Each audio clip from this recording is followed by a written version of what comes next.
Good evening, everyone. Welcome to our event. We're very excited to be here today. My name is Aruj. I am part of the Pakistan Development Fund. We have collaborated with the CPPC to hold this event today. So a bit about the PDF and what we do. We're a nonprofit organization here that started here at U of T about 3 years ago. Since then, we've branched out to, we have a chapter at University of Toronto, University of Mississauga, UTM, and McMaster. And we also have a general Toronto-based group, which is a group that's holding this event today. What we like to do is we like to provide a safe, inclusive platform for learning, which means that it doesn't matter what level of knowledge you come forth, as long as you're willing to learn and engage in conversation, because we believe that through that can we sort of move towards something that we want to see. With that as well, this is the third event that we are having in August. What a busy month. Our first event looked at the class struggle. Our second event looked at feminism in Pakistan. And this is our third event on sectarian violence, not sectarian violence, like I have previously said in my last two events. So yeah, this is our third event. We're very excited to be pairing up with the CPPC. And I'm just going to introduce Umar, who will tell you more about the organization that we've paired up with. Also, because we have started, we are recording the event, and we are also live tweeting, which means that if you are on Twitter, who's on Twitter, by the way? Yeah! Woo! So if you're on Twitter, if you send out tweets with the hashtag PDF Talks, it will get picked up by our website and our Facebook fan page, and anyone that wants to tune in on Twitter. It's a great way for people to get involved who couldn't be here today. So without further ado, Umar, who are you? Sure. I just wanted to begin with that, for a second, imagine that if we were black people and we were living in the times of the Ku Klux Klan, where your houses, where your life, where your property was not safe. Imagine if we were Jews living in Russia of the 1900s, where one was constantly faced. I'm sorry, I just want to echo what Umar was saying as well. In order for us to sort of bring speakers from abroad to have this engaging conversation, it is difficult, especially when you are a nonprofit organization and you don't have any money, so definitely donate if you can. So what are the origins and history of discrimination and violence against religious minorities? Ahmadis, Christians, Hindus, and Shias. What do fundamentalist organizations like the Lakshya Jangvi, Tehreek-e-Taliban stand for? Who supports them and why? What can we do to help Pakistan become a tolerant society where all citizens are equal and safe? Dr. Tahir Kamran, a notable historian in Pakistan, currently holds the Allama Iqbal Chair at the University of Cambridge in the UK and has formerly served as the head of the History Department at the Government College University in Lahore. He has written 4 books and over 300 articles specifically on the history of Punjab, sectarianism, democracy, and governance. Without further ado, Dr. Tahir Kamran.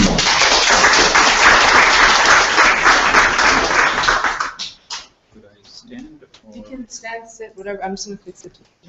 or if I sit down, will you be? If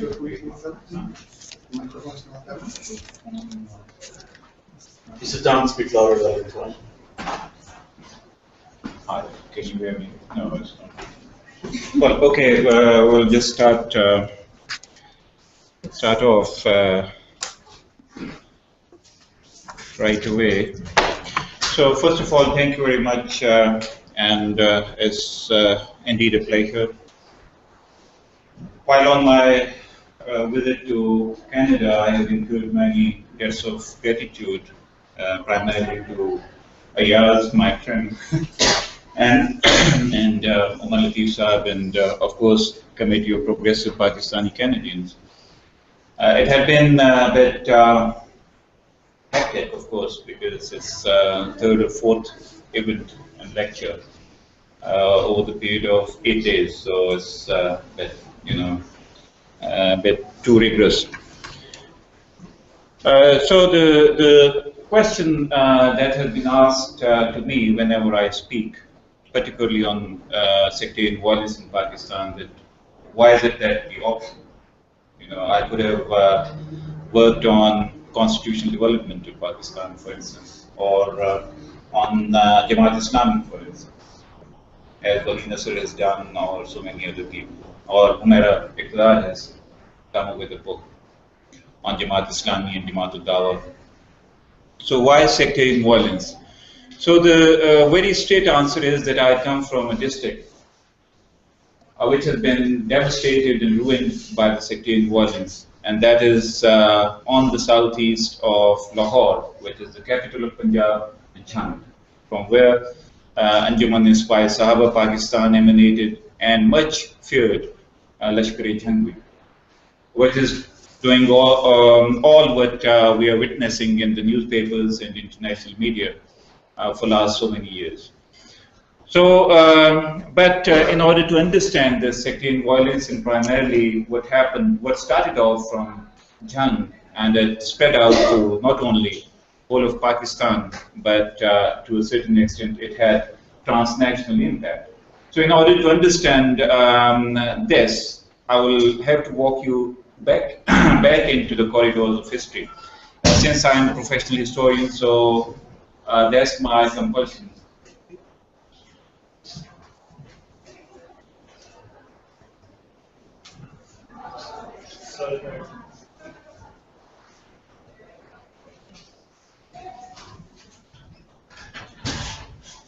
So to take historical context of whatever has happened or is happening in Pakistan. So first of all, in my presentation, I'll very briefly touch upon Pakistan, the way it is conceived and perceived by academia, international academia. There had been some interesting interventions by top-notch historians and political scientists. And then I will also try to trace the genesis of sectarian violence in the 18th century. Why 18th century? You know, I'll just come to that later, because it's very, very important. And then another era which is equally important is the last quarter of the 19th century, where so many reform movements, they germinated, they came up in India, particularly northern India. So, so for Pakistan is concerned, Pakistan ostensibly created in the name of Islam. Nevertheless, it was not all agreed upon conclusion. For instance, I remember Paul Brass, and Paul Brass is a famous social scientist, and Francis Robinson from Royal Holloway College, University of London. They had a debate on Pakistan, that why Pakistan came into being in the name of an ideology which is not inconsistent with the nation state, the way the nation state system evolved, because nation state system is a modernist project, whereas modernist project based on some religious ideology, it becomes contradiction in turn. So in that debate, Paul Ross said that there had been some instrumentalities, for instance, language. The elites, North Indian elite, they relied on language. For instance, Urdu became the cause which led to the eventual separatism in 1947, and it was the vested interest of the top elite which led Pakistan, which led the separation of India, and Pakistan came into being. Whereas Francis Robinson had a primordial approach, that no, Hindus and Muslims were distinct civilizations, so the South Asian Muslim civilization culminated into the creation of Pakistan in 1947. So that debate had a profound impact on the understanding how the partition of India took place. And then another person joined in, that was Ishaq Hussain Qureshi. Ishaq Hussain Qureshi is very, very important. He is a seminal historian, very important historian. Because, and many people refers to him as the Herodotus of Pakistani historiography, because he set the tone how Pakistan's national discourse is to be constituted, which is primarily based and embedded in two-nation theory. So his book, Struggle for Pakistan, Muslim community, ulama and politics in Pakistan, all these books are illustration of the separate ideological basis of the Muslims in South Asia. Therefore, Ishaq Hussain Qureshi, carried this discourse, which originated in Francis Robinson further, and that's how all Pakistani historians and social scientists, they took it very seriously. They embraced this view, which had its origin in I.H. Qureshi. So the Marxist interpretation, primarily Hamza Alvi, some of the very famous historians from India, nationalist historians from India. One scholar is in our midst today, Hassan Nawaz Gardezi, Prof. Ahmed. All these people have a divergent view, primarily Hamza Alvi, who traced the origin of Pakistan in the Slariat, the discourse of the Slariat, that there was a Slariat. Slariat wanted political representation until 1900, late 30s.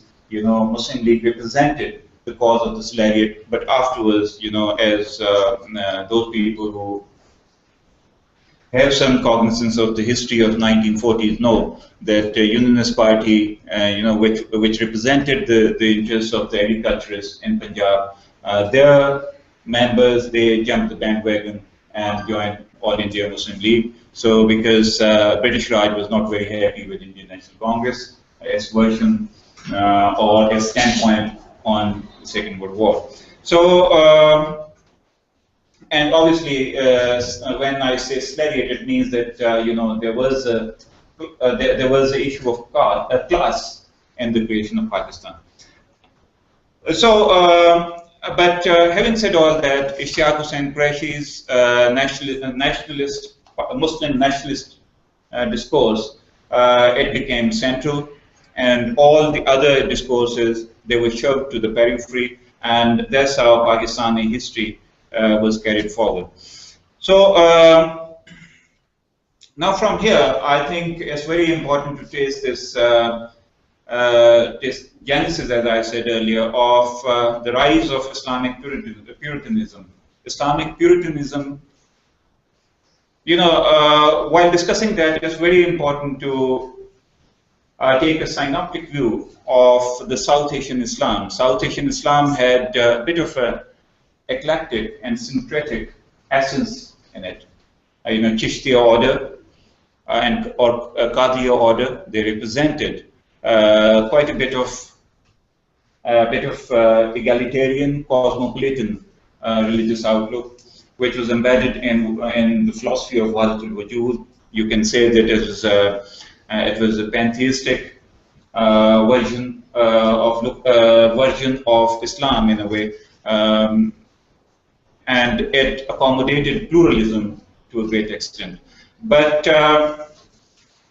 we can say that in an empire system, which we had in India till the 18th century, there had been much accommodation of different type of people. And in an empire system, the social ethos that comes up, is far more accommodating than the nation-state system. Nation-state system primarily, it hinges on exclusion. It does exclude people who are not agreeing with the nationalist discourse that somehow is constituted. So what I see this the history of sectarianism, the first trace that I detected was in Mujaddid al-Afsani. If you have heard the name of this gentleman, Sheikh Ahmad Sarhindi was the real name. He came to India, rather he acquired prominence and among the Muslims in the 1910s, when Abul Kalam Azad wrote a book by the name of Tazkira, and he reintroduced Mujaddid al-Afsani as a seminal figure in the history of political thought among the Muslims in South Asia. So he was the person who wrote Radd-e Rawafiz. Rafzi, as many of you might be knowing, is the name for the Shias. And since in Mughal Empire there had been two factions in the court, one representing Iranians, the other representing Turkish. So Mujaddid al-Afsani or Sheikh Ahmad Sarhindi, he was espousing the cause of the Turanis or the Turkish. Therefore, he wrote that pamphlet by the name of Radd Rawafis, and in that he enunciated that all the Shias are liable to be killed. Since they're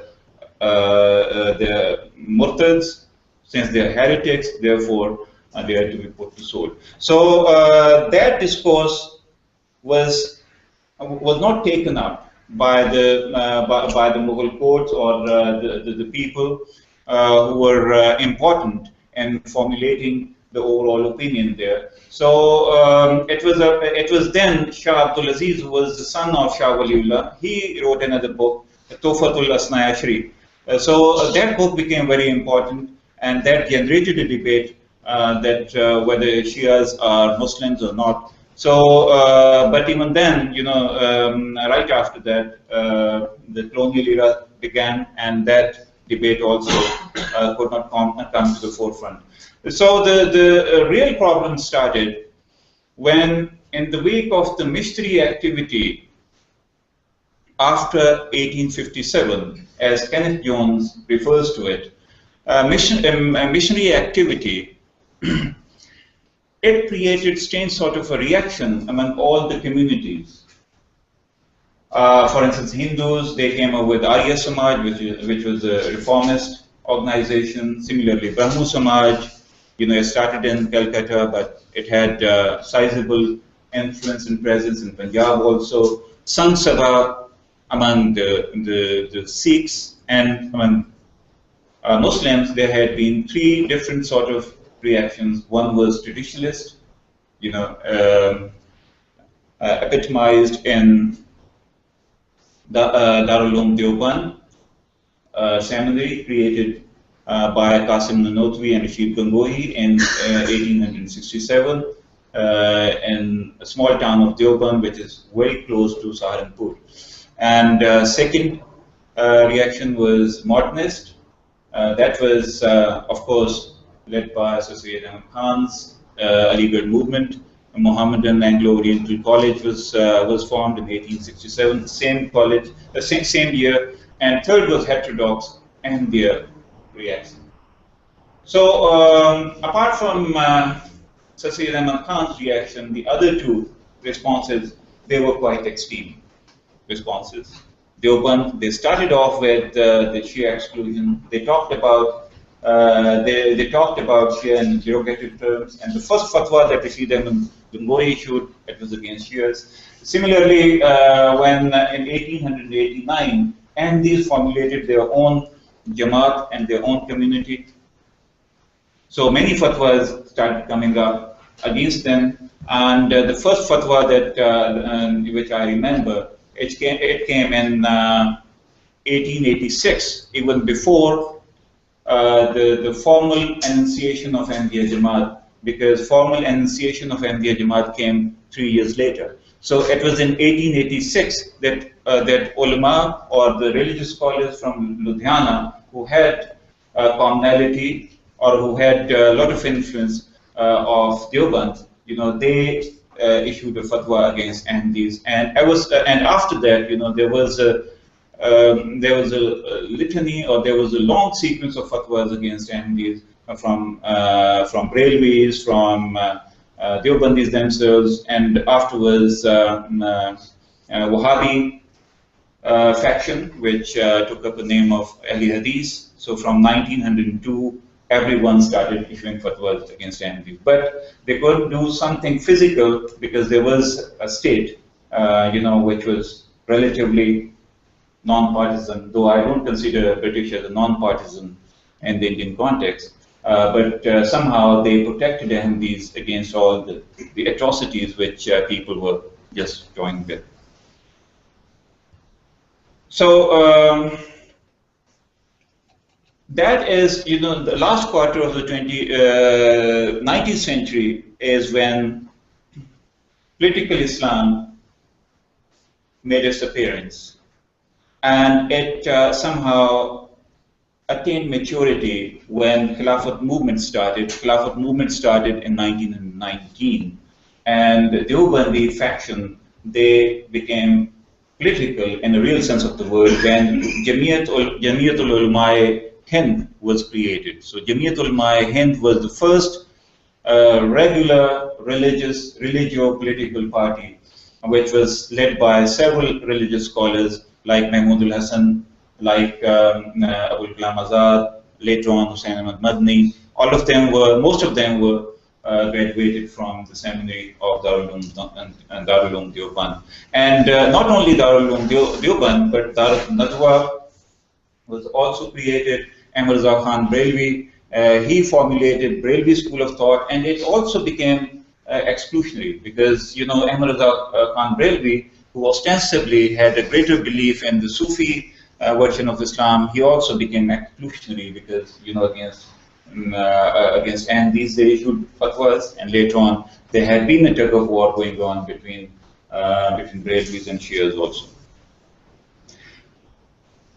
So here it is very important to note that that idea of Pakistan started coming up in the 1930s. And the Muslim League was created in 1906. So our colleague in Oxford, he has produced a book about the Muslim Zions, in which he juxtaposed this Muslim struggle for separatism with the Jew struggle for a separate state, Israel, and also he analyzes the creation of Liberia and Africa. So, but mostly it's on Pakistani struggle, Muslim struggle for Pakistan, and also the Jew struggle for the separate state, which later on became Israel. So he has a few interesting things to say. He says, so far as Shias is concerned, he says that that Muslim League, All India Muslim League, was funded mostly by Shias.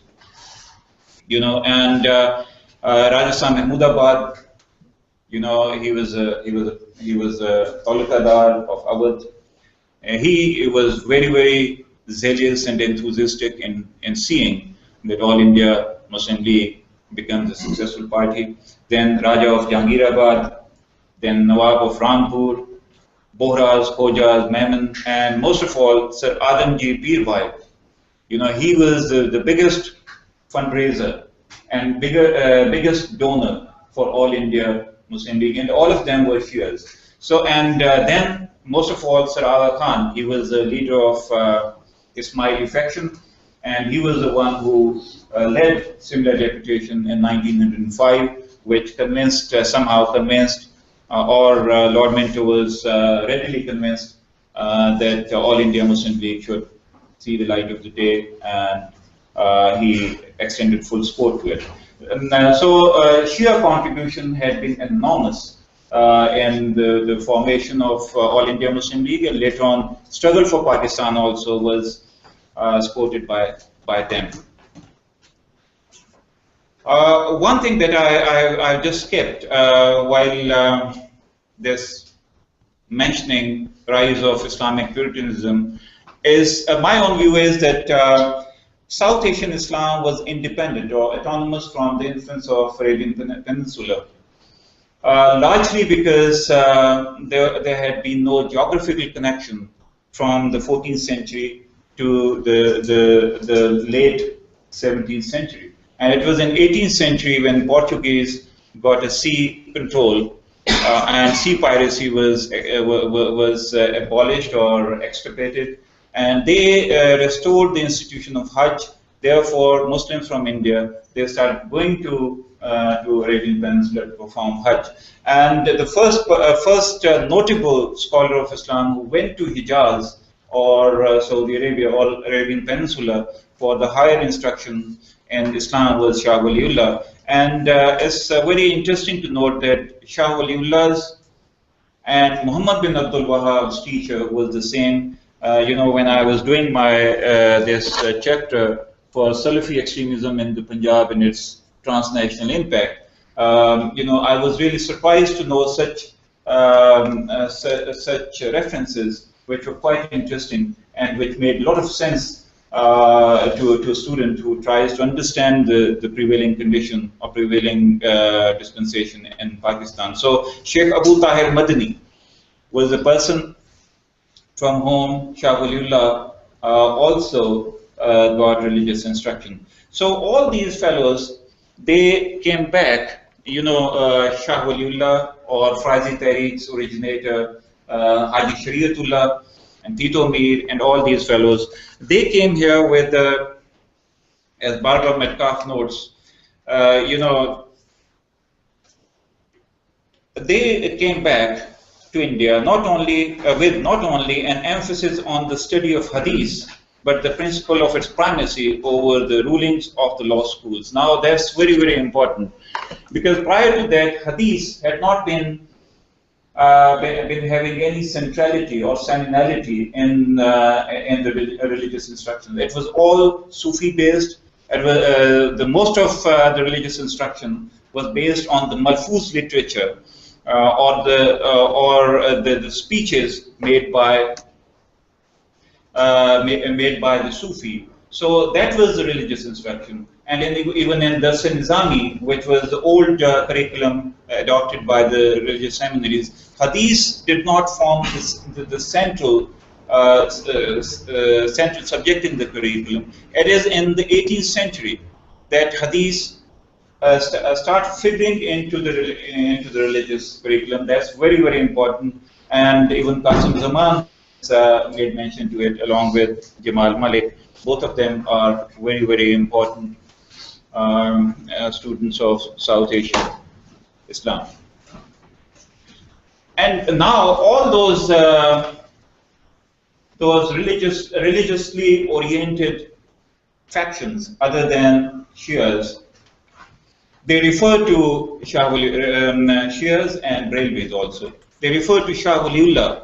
Shah Waliullah is a personality on whom everyone has the consensus that he was a great scholar. He was a great scholar after Imam Ghazali. His grasp over Arabic, his grasp over Hadith, his grasp over jurisprudence was just phenomenal.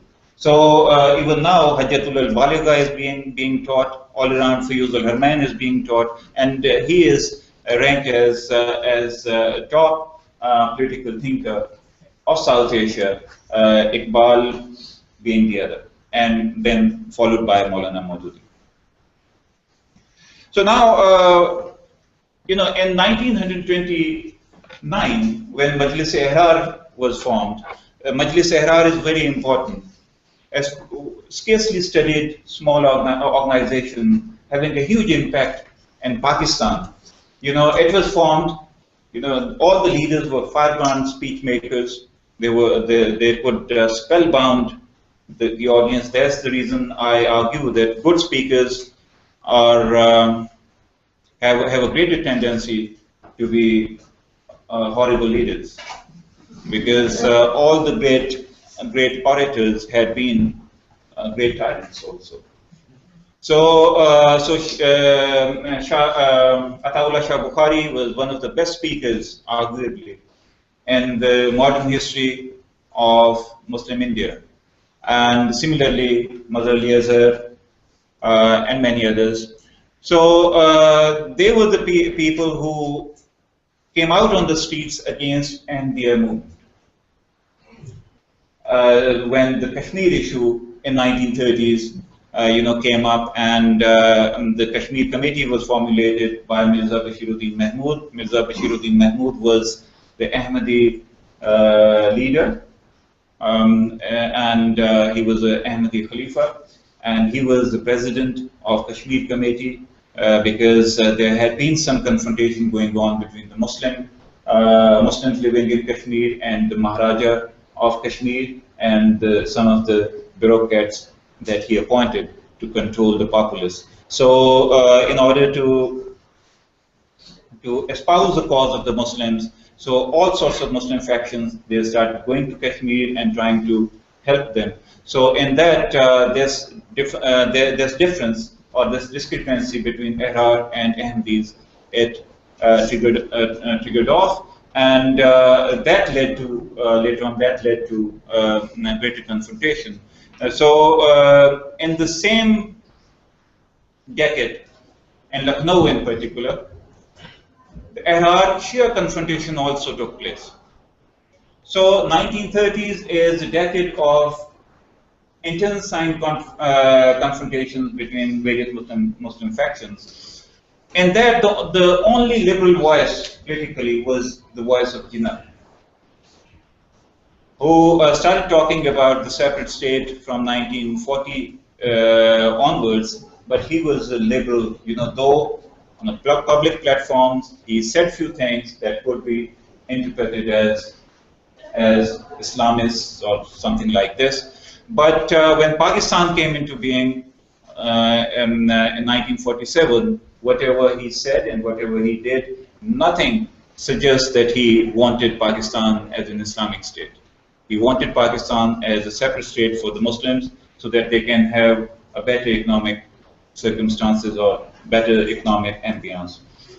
So though Aisha Jalal has said, and rightly so, that partition created religious fanaticism and bigotry, she has a reason of doing, though the context is Saadat Hasan Manto, his great uncle, who wrote quite a few short stories revolving around the event of partition. But there are other reasons too. For instance, Deoband had quite a few seminaries in the districts like Jalandhar, Ludhiana, and Amritsar, as shown in a map which was drawn by Barbara Metcalf in a classical book, classical text on Darul Uloom Deoband. That map was, it depicts the condition of Darul Uloom Deoband's affiliated seminaries in 1890. And the districts which had greater influence were Jalandhar, Ludhiana, Amritsar, Lahore, and then Peshawar. So the influence of Deoband reached up to Peshawar. So on the eve of partition, all these seminaries, which were far too many in Ludhiana, in Jalandhar, and in Amritsar, they relocated themselves in Lahore and Lahore surrounding areas. So that's the reason the central Punjab, those people who say that Waziristan is very dangerous, I don't agree with them. The dangerous is the central Punjab. So all the middle class, urban middle class of Punjab, they got radicalized over the years. And the most important event that radicalized them first was this partition, because the literature that was produced after partition, that literature was mostly produced by those who had this horrible experience of migration from East Punjab to West Punjab. Saadat Hasan Manto himself, but he takes another view. Naseem Hijazi wrote novels which had tremendous impact. Everyone who matriculates, he can read it, and he can imbibe few ideas from those novels. As most read author, Naseem Hijazi, which is, obviously, it takes a leaf out of the books, many books written by Ishaq Hussain Qureshi. And then A. Hamid wrote several things. Similarly, Ishfaq Ahmad writes various things. So all this literature, which was produced in Urdu, it had an extremist ring to it, visibly and tangibly. So, and it had impact. Similarly, Maulana Bola Maududi's Urdu prose was read with a lot of penchant by so many people. And many people read Maududi because he used to write very good prose. And similarly, Erhari leaders, they had been writing. Agha Shorish Kashmiri was one of the best prose writers that 1960s and 70s have seen. So, and similarly, very many people had a career in Urdu media. Mean Sheen, and similarly, Sara Sulari's father, Zedde these fellows. So this hatred for the other, not only constructing the other, but hatred for the other, it came through Urdu prose, unfortunately. Because Islam, if read in local languages, in Punjabi, Bulle Shah, and Shah Hussein's verbatim, it is never extremist, to my reckoning. So there too is one of the, and all those extremist elements, they use Urdu as a way through. So since I'm a great admirer of Urdu myself, so please, no accent. So then 1949 is an important year, not only because objective resolution was passed, but more so because Majlis-e-Tahaffuz-e-Khatm-e-Nabuwat was formed. Now, Majlis-e-Tahaffuz-e-Khatm-e-Nabuwat is a rarely researched event which had long-lasting impact on the politics and on the religious orientation of Pakistan. That's here that they started saying that Ahmadis be excluded from the pale of Islam. That was the changed name of Majlis-e-Islam. That's the reason my much deliberated upon conclusion is that Majlis-e-Islam has the greatest impact on the political and religious orientation that Pakistani middle classes carry today. It is faceless. It has dissolved itself into thin air ostensibly, but it still exists. It still exists in the extremist version that we witness every now and then. And it was Majlis-e-Tahaffuz-e-Khatm-e-Nabuwat who triggered this controversy, which culminated into anti-India movement in 1953, where state also had to play on the back foot.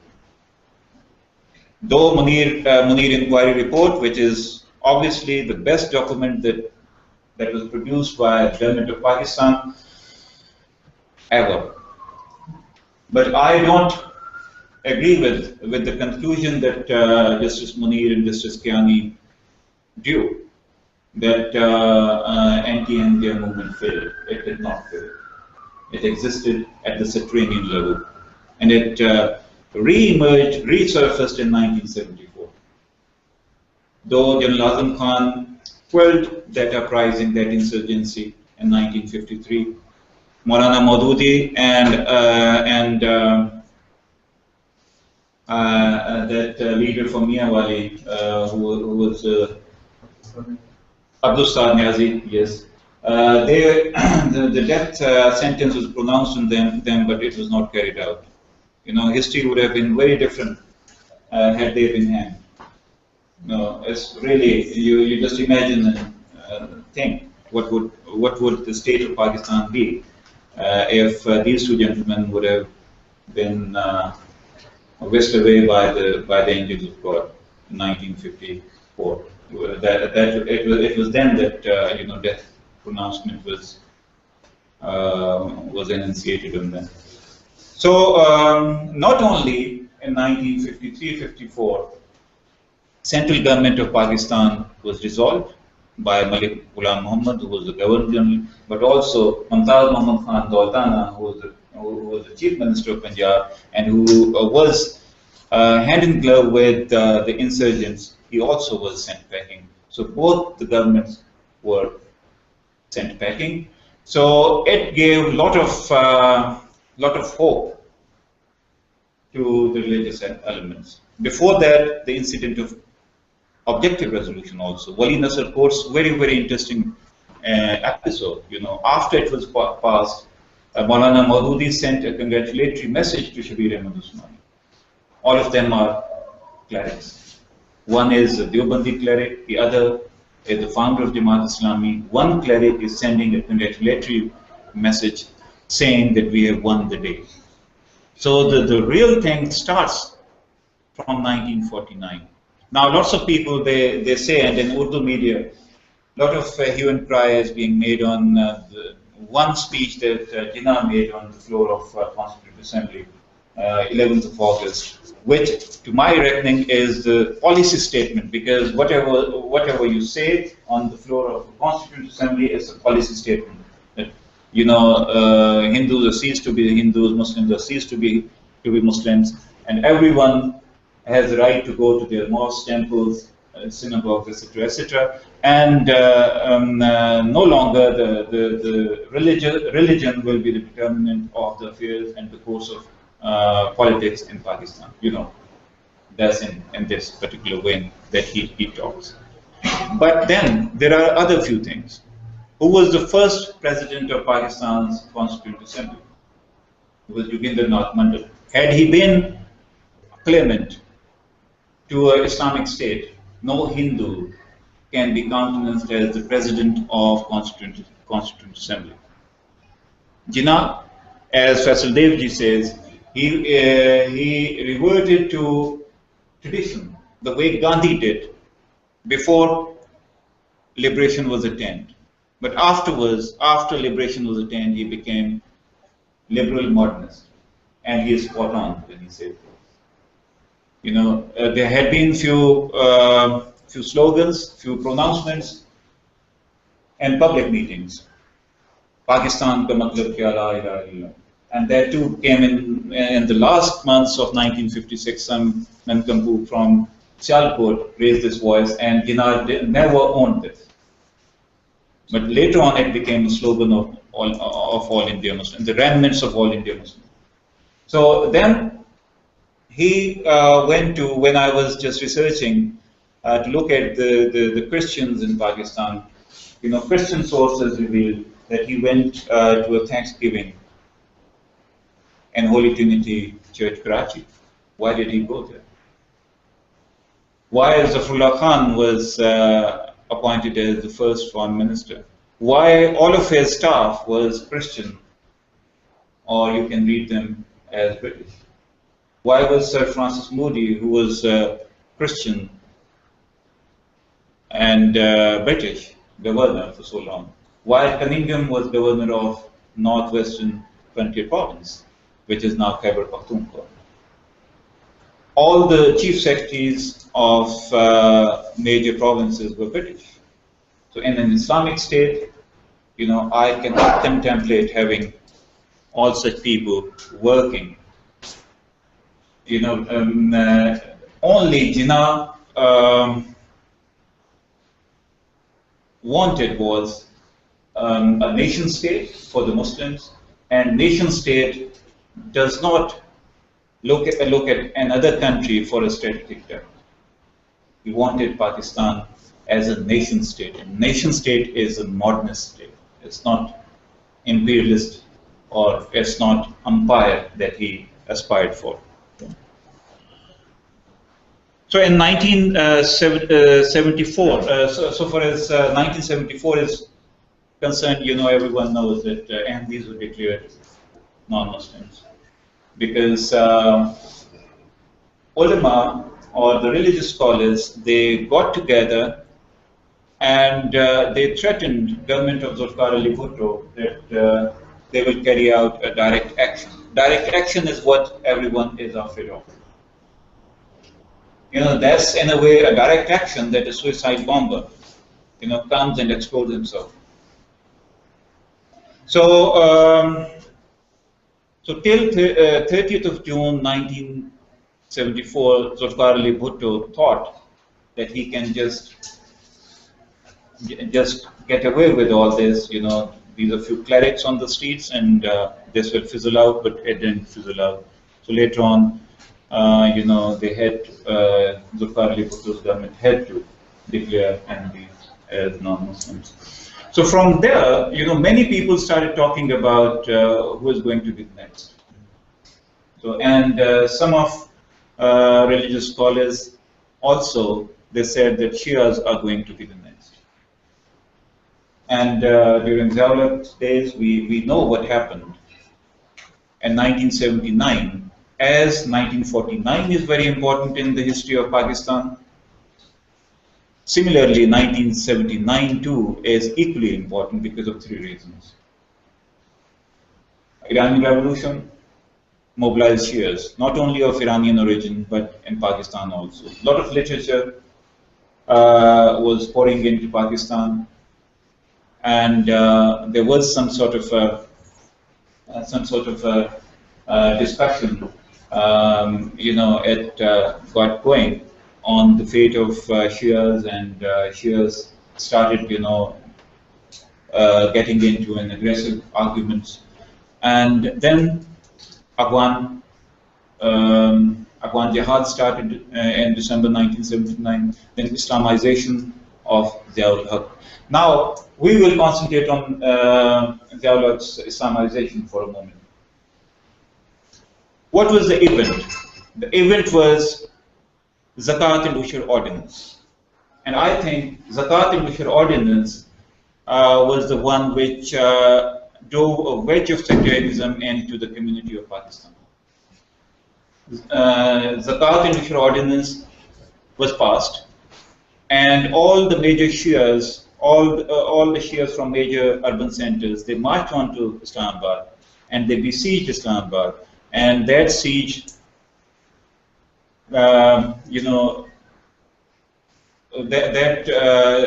siege, I think, lasted for 5 to 7 days, and Ziaul Haq had to retrace his steps, saying that, well, Zakat will not be levied on Shias. Zakat is a tax.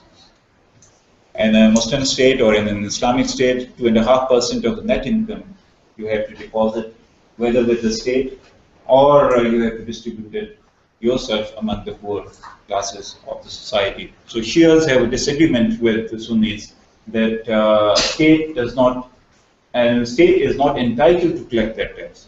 You have to distribute it among the poor your own self. So that's the difference. So Shias did not agree to pay that tax to the state. So when they marched on to Islamabad and their voice was heard, so they came up with the first sectarian organization in Pakistan, and that sectarian organization was Tahrir Kamran in Bakr district in 1979. Mufti Jafar Hussain was its leader, and it became very effective later on.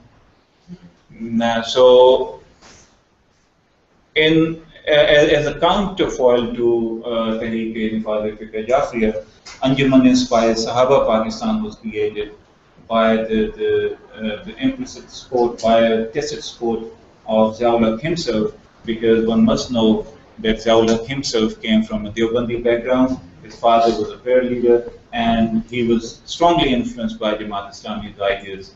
As a corps commander of Multan, he used to distribute the Tafhimul Quran. The Tafhimul Quran is written by Abu Ala Maududi. So, in the course of interview that I did, many people showed me those copies which were signed by Ziaul Haq in Multan. So that's quite interesting. So, Anjuman-inspired Sahaba was constituted in Jhang on 8th of September 1985, and Maulana Haq Nawaz Jhangvi was its founder. So rest of the leadership that Anjuman-inspired Sahaba Pakistan had, all of them were the migrants from East India. So that's very, very important. As Paul Bras says, that this extremism can be seen among the migrants, The cult of Sher Mali in India, that too, and BJP in India, it has unequivocal support from the migrant community. Same is the case with Spy Sahaba, because the middle class, primarily migrants and primarily weavers from Gurgaon, Hisar, and Karnal, they threw in their lot behind Anjuman-inspired Sahaba. And weaver class is very, very important. Hamza Halvi has done some work on that, as well as Gyan Pandey in his famous book, Reconstruction of Construction of Communalism in Northern India. He has an extensive chapter on Dilahas, or on weavers, because they were the people who were affected the most by the introduction of this colonial dispensation in Northern India in particular, because they were rendered jobless. So therefore, they became the supporters of Jamiatul Ulama, and they were quite militant. So coming back to Spy Sahaba became militant on 22nd of February, after the event that took place on 22nd of February 1990, when Haq Nawaz Jhanvi was assassinated. So after the assassination of Haq Nawaz Jhanvi, Spy Sahaba turned militant, and that militancy went many a mile further in 1994 when Riyad Basra, along with his some of associates, they came up with Blasphemy. They said that, well, we cannot survive with peace by adopting peaceful manners. For us, like Mao said, the power comes from the barrel of a gun, and they demonstrated it. And they're demonstrating even to this day that power comes from the barrel of a gun. So they had a strong links with Afghanistan, with the Taliban. Leader Tariq Azam went on public saying this, that I can get together 50,000 militants and send them to Kashmir, because I have arranged their training in Afghanistan, because they used to send the operators in Afghanistan, they used to get training and come back. And similarly, Spy Sahaba and Lashkar Jhanvi had a strong relationship with Karachi also. They used to perpetrate certain crime, so to say, in Jhang, and the next moment they'll get onto the train to Karachi. So they had a very close nexus between Jhang and Karachi. Another thing is that Spy Sahaba is probably the only organization in particular, particularly in South Asia, whose top leadership all was assassinated. I don't know any other organization whose top leaders, none of the leaders died in natural death. All of them were. And in response to Spy Sahaba's, this Lashkar Jhanvi, Shias also came up with their own militant wing by Sipai Muhammad. They secured the premises outside Lahore, and they were quite deadly operative.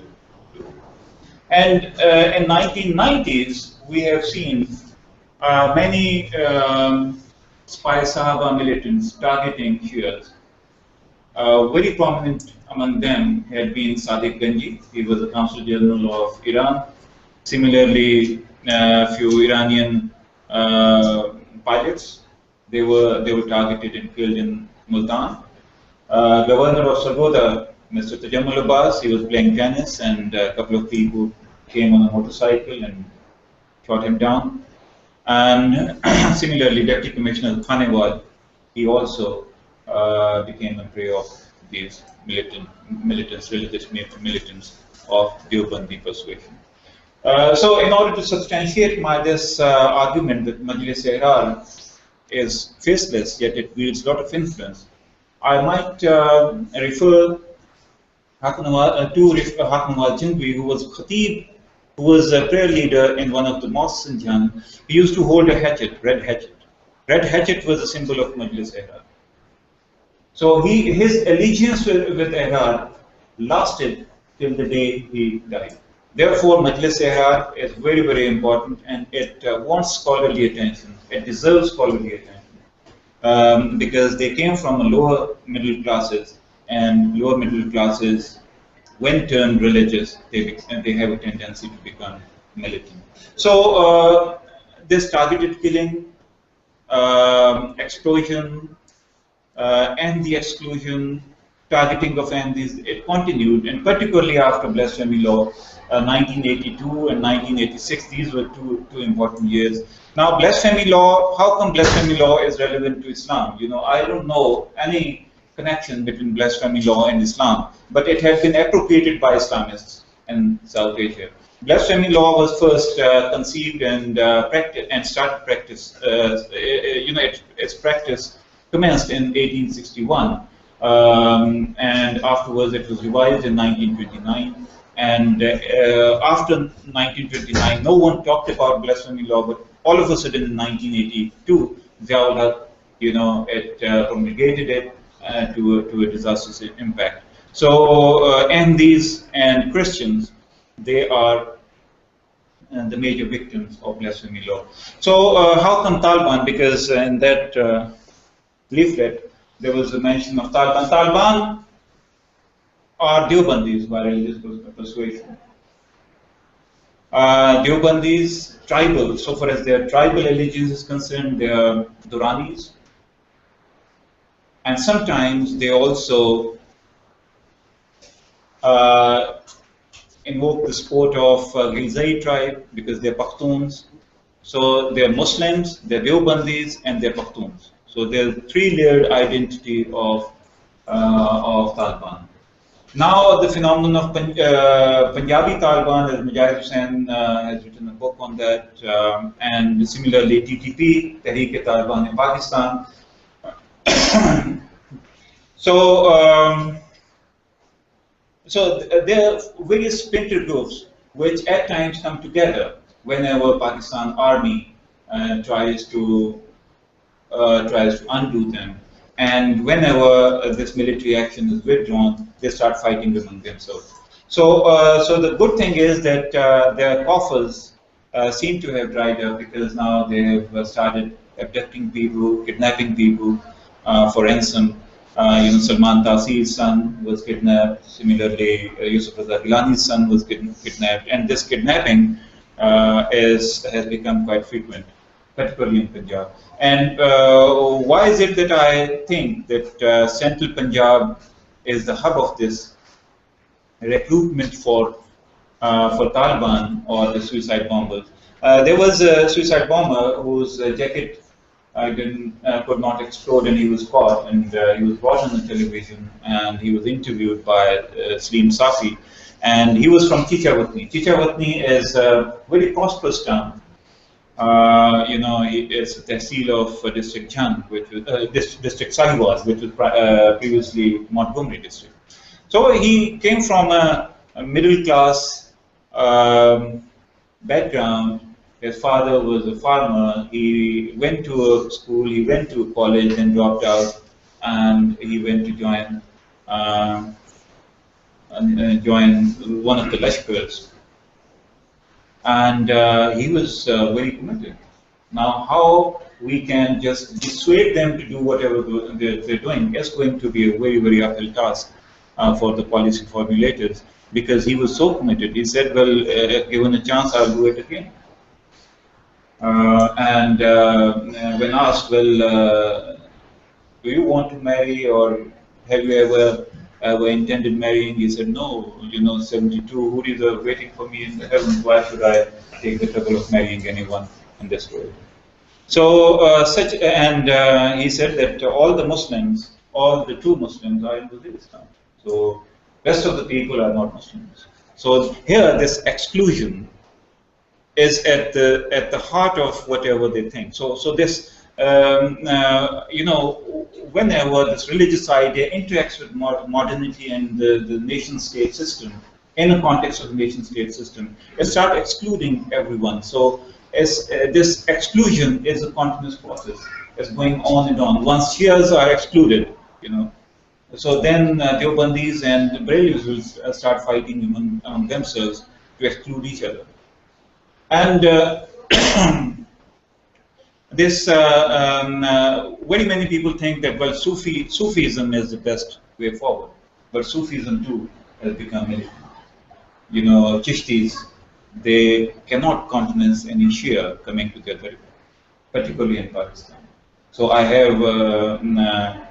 have tried to study Goda Sharif and Sial Sharif. These are two Chishti dargahs, shrines, where Shias are not welcome. And then the situation came went out of hand after Lal Masjid incident, Red Mosque incident in Islamabad. So who was the person who built that mosque? Maulana Abdullah. He was a personal friend of Ziaul Haq, and he was sympathizer of Sipai Sahaba.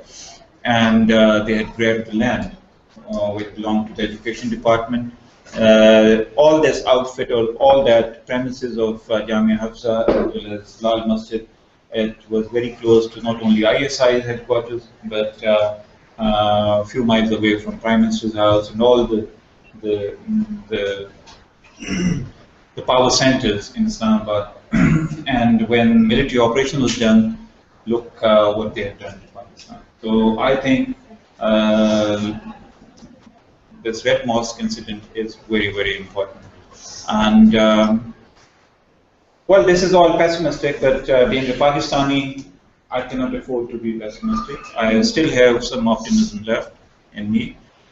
This democratic process, this, now let's see what Nawaz Sharif does for Pakistan. The hope is meager, but yet one has to be hopeful. And then burgeoning middle class in Pakistan, which somehow I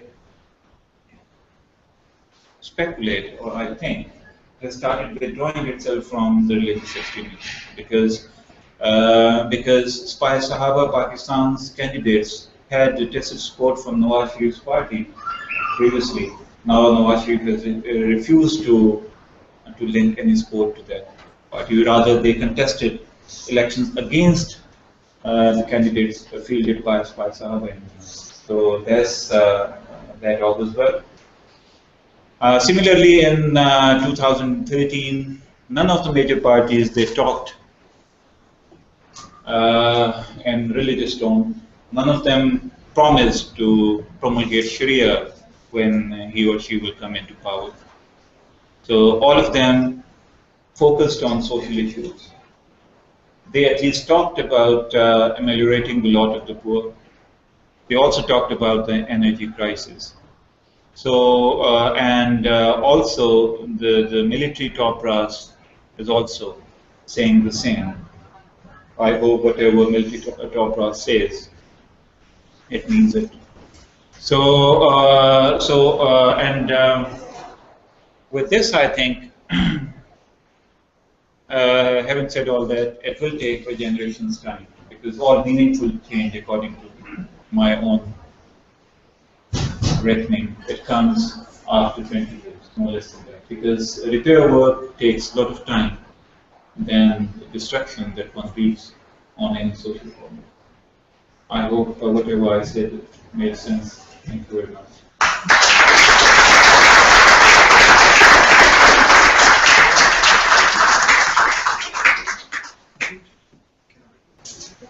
I just had, there were two events. One was the Sufi Muhammad stuff in Malakand. So what do you think, how does that relate to the resurgence of Taliban? And second is the British Empire. Do you think it kind of tempered the whole sectarian situation, or did it exacerbate it, made it worse?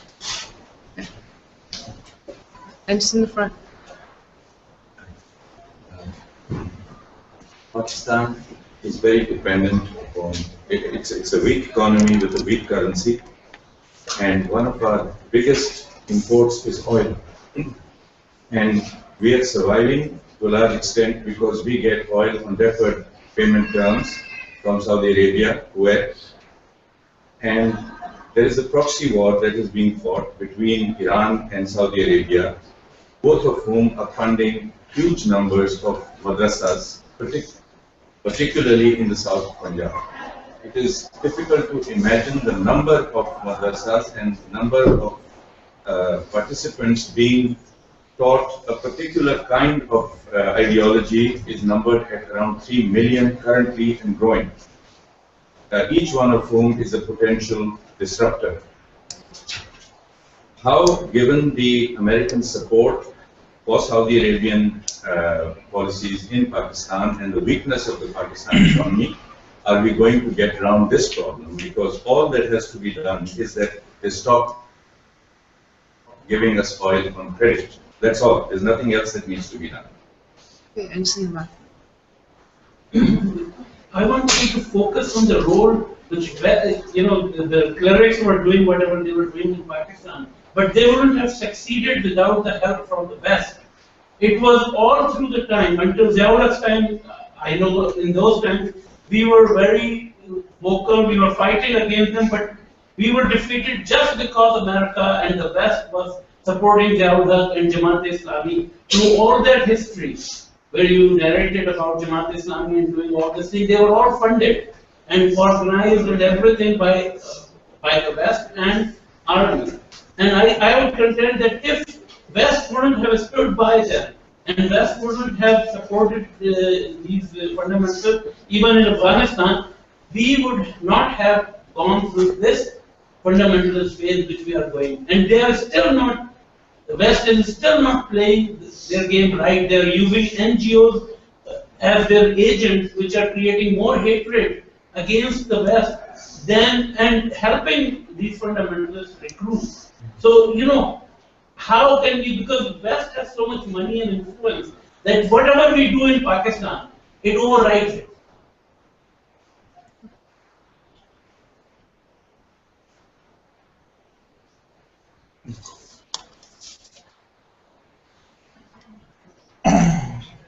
So, thank you very much for the question. So, for Sufi Muhammad and Tablighi Jamaat, well, Sufi Muhammad, of course, he was instrumental in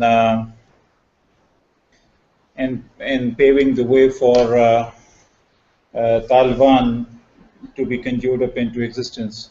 But Sufi, to what extent Sufi is very difficult to say, because agenda was different. So, to my opinion and my inference, the Taliban, Tehreek-e-Taliban in Pakistan, most of the sport base that it has a sport base in the Punjab, whereas Sufi Muhammad is an indigenous, indigenous outfit.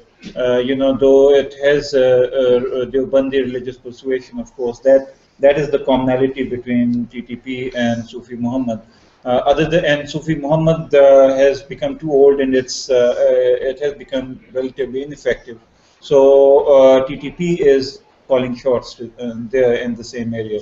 So for as Tablighi Jamaat is concerned, yes, I share your concern, because Jaish-e-Muhammad, which was created and constituted by Maulana Masood Azhar, who went on to hijack Indian plane.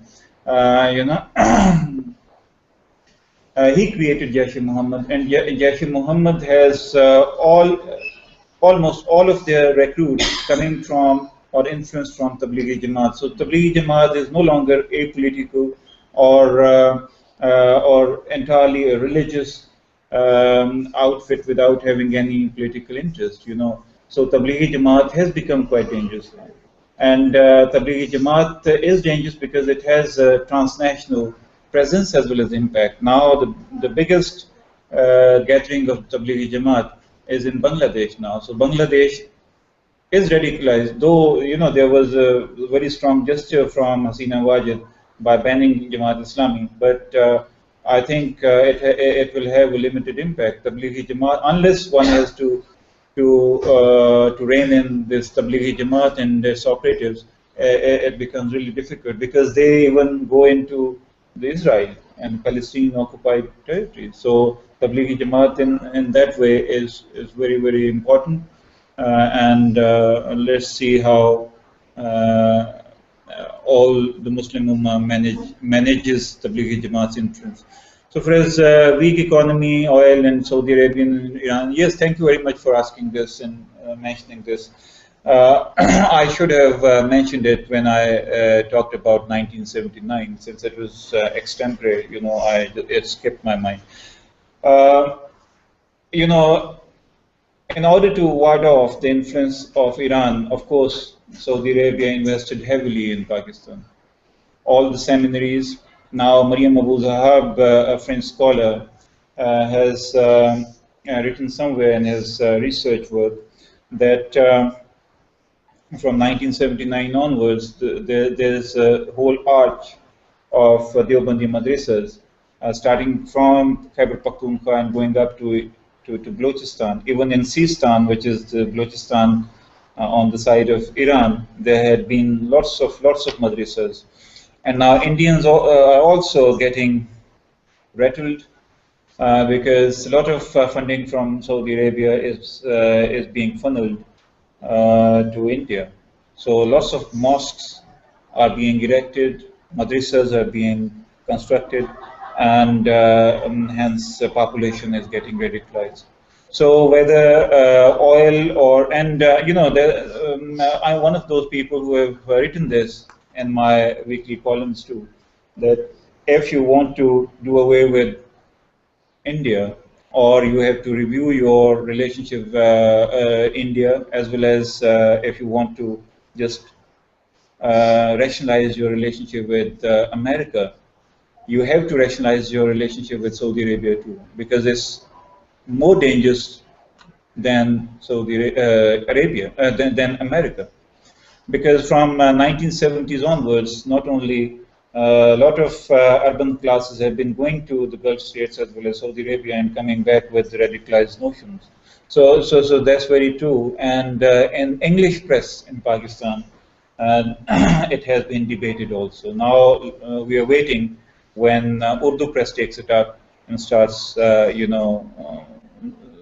starts debating this proclivity of Pakistan's foreign policy, which is heavily tilted towards Saudi Arabia. And we are quite concerned that that Mia brothers, Nawaz Sharif as well as Shehbaz Sharif, they're so influenced, and they have some matrimonial alliance also with the Saudi ruling family. So that needs to be understood, and somehow they must be briefed that this is very, very dangerous for Pakistan's existence. Pakistan is having an existential threat from religion, in the name of which it was created. So that too is an interesting fact. So you know, your that point is very well taken. You know, it's because of the West. Yes, I agree that West West has a great role to play, and you know, because I know, and I lock my horns with Christina Fair also in London School of Economics while debating. When I said this to her, that well, the curriculum of the jihadi madrasas, it was hammered out at University of Nebraska instead of anywhere else. So she didn't agree with me, and she rather became a bit imbecile on that point of time. But the fact is that, of course, in 1980s, the narrative of jihad was given to us by America. You know, now one cannot dispute it.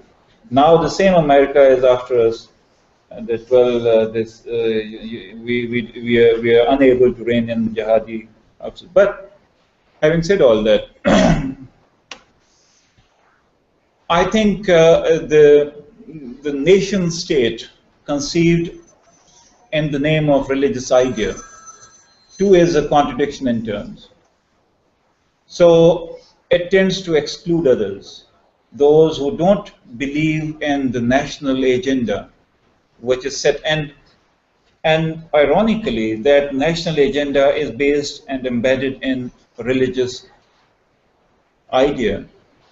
So religious idea has become exclusive, exclusionary. Similarly, you know, the Pakistani nation state has become exclusionary. So there are internal, local, as well as international dynamics playing with each other and making their situation quite explosive. You know, so I hope I have that. Yeah. Okay. So before we move on to the next round of questions, I'm going to encourage the women in the audience to speak up and ask questions. We definitely want to encourage everyone to have a voice to speak. So without any ladies in the audience want to raise your hands, go for it. I do have a speakers list. Okay, well, if not, I guess I'm breaking. Yeah, I have the speakers list. Okay, I'll add you on as well. But just for the sake of gender parity, I guess I can start off. I had a question. I'm breaking moderating rules, but rules are meant to be broken. My question is, I was wondering, you talked a little bit about the middle class and the rise and radicalization that occurred. I was wondering if you could talk about the middle class of today and the role that young people play in sort of what everything that's going on. That's my question. So next I have in the pink shirt, and then, yeah, in the front. So my question is that the time period that you covered in your talk, it was a time period where many other faiths were coming up in that region, South Asia, so Ismaili Shiism, the Boer community. In your academic research opinion, do you think that there is a particular reason why the Deobandi ideas, for example, took such a strong hold and had such a wide receptive audience in the region, and why was there such unanimous opposition to the Ahmadiyya faith as opposed to the other schools? Also, just add, if you can just introduce yourselves before you speak, that'll help us all. Hi, my name is Rouge. Sure, my name is Tahir. My name is Saleh from the Committee of Progressive Pakistani Canadians. And so it was very interesting to me how you traced that the exclusionary movements came from the experience of partition. However, with the Tehreek-e-Taliban in Pakistan, that movement, I'm assuming that that's coming through the experience of military operations in Khyber Pakhtunkhwa, and I'm wondering if you can comment on if that's true, or what you feel, where that's coming from, and how that has played into sectarian violence, specifically with the Tehreek-e-Taliban in Pakistan. Are they also doing the same thing and getting involved in targeting Ahmadi and Shia and so on?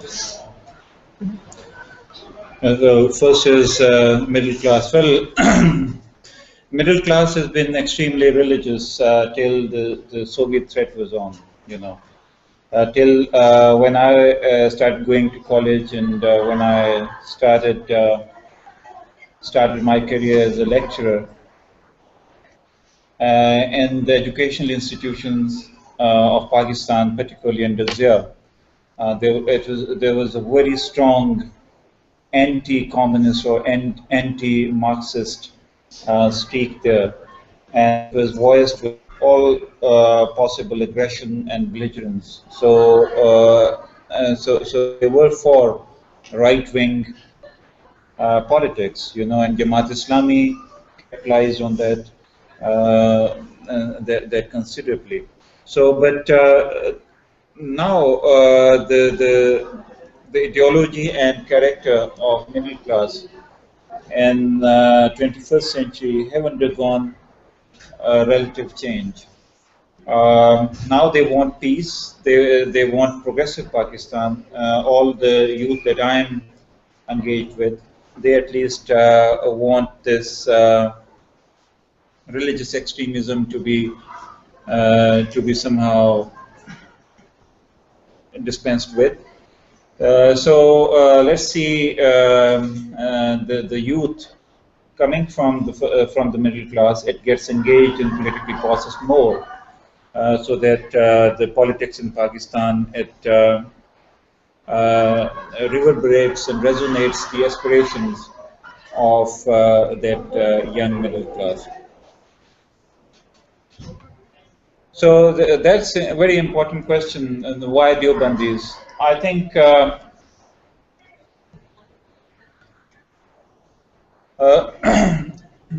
North India, under the British Raj was more important than rest of though economically Bombay presidency was very, very, it was very vibrant, no doubt about it. But so far as opinion making is concerned, mostly it was done in North India, as well as the political mobilization also. Always it started from North India. So North India anti-British struggle, it was initiated by the Deobandis, Jamiat Ulama-e-Hind, So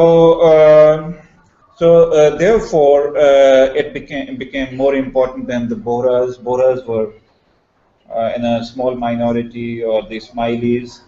and the Shias. Even Shia seminaries to Madrasatul Wa'izin, which was created by Raja Sahib Mahmudabad, that too was in Lucknow. So North India was very, very important. Now, Punjab in particular was greatly influenced from North India and particularly UT.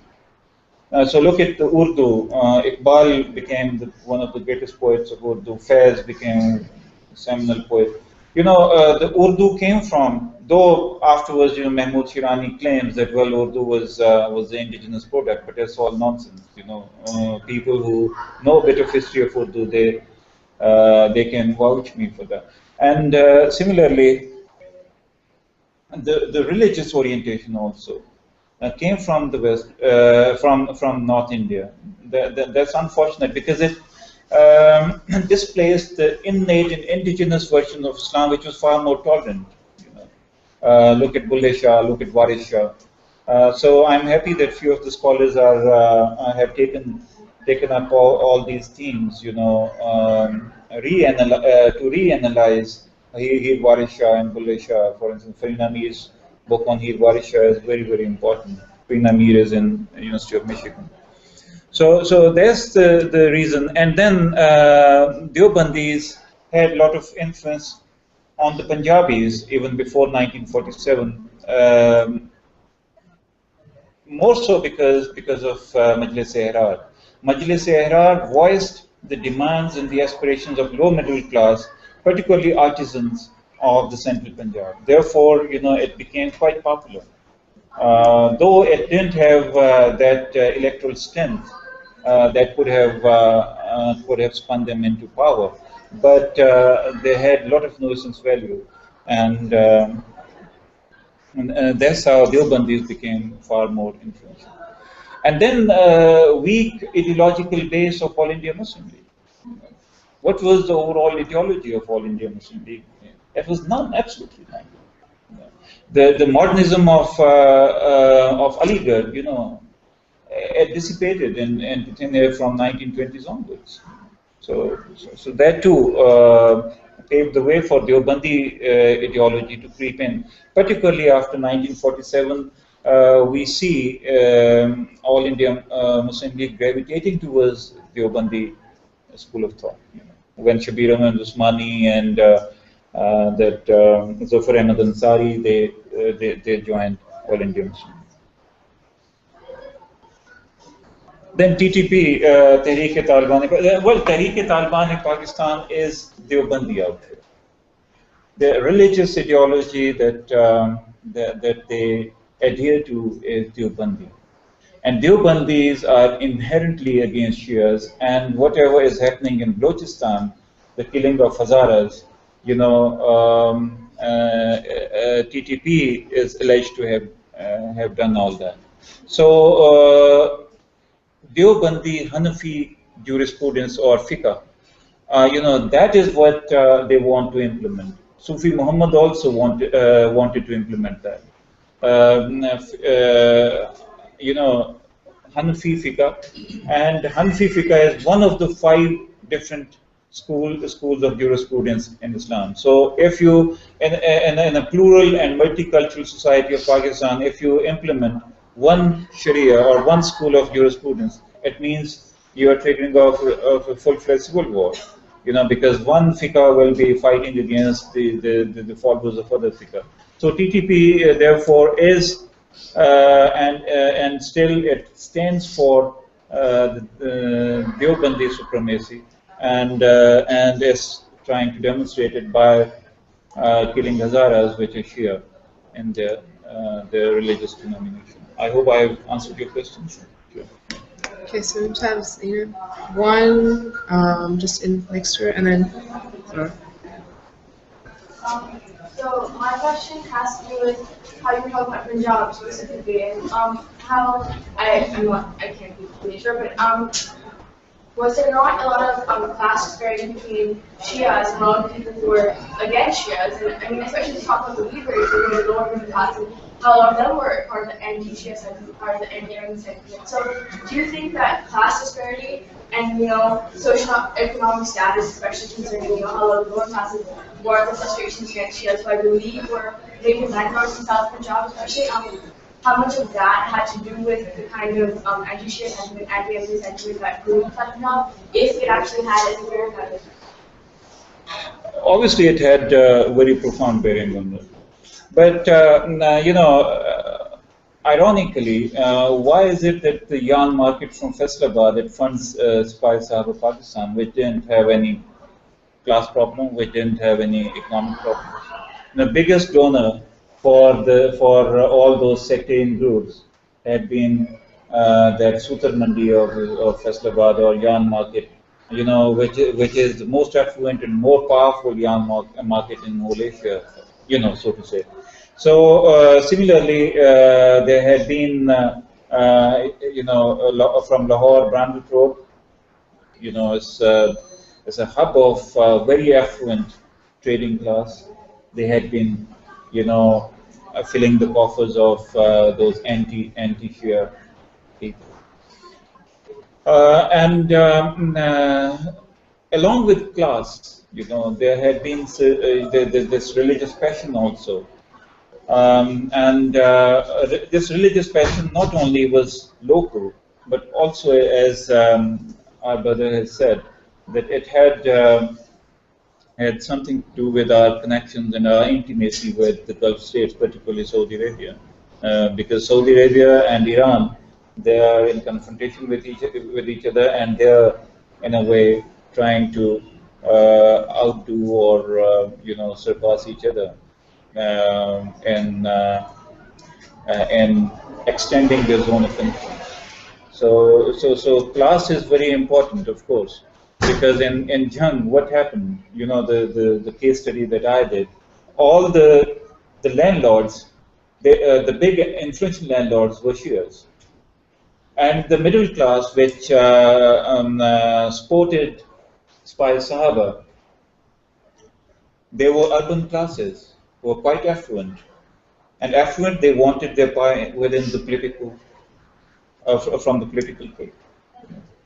And they mobilized those people, Ansaris, who were from Gurgaon and Karnal and Hisar, and then they became so staunch that they had 14,000 votes, and those 40,000 votes were decisive in every election for Spy Sahaba's candidate. So it's very, very important. Class is very, very important.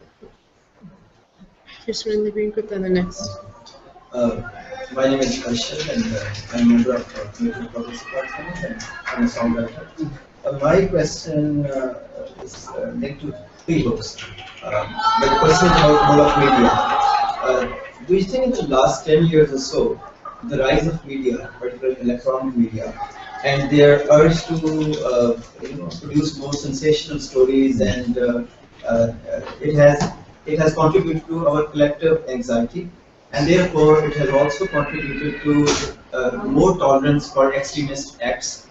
And like I relate to Salman Taseer's murder by a Qadri, which is a Sunni, to the way media handled in that 1 week, that Asia media episode. I have appropriated your glass of water. So that is one book. And the other book, which is related to media, is like within media we have people like English medium and Urdu medium.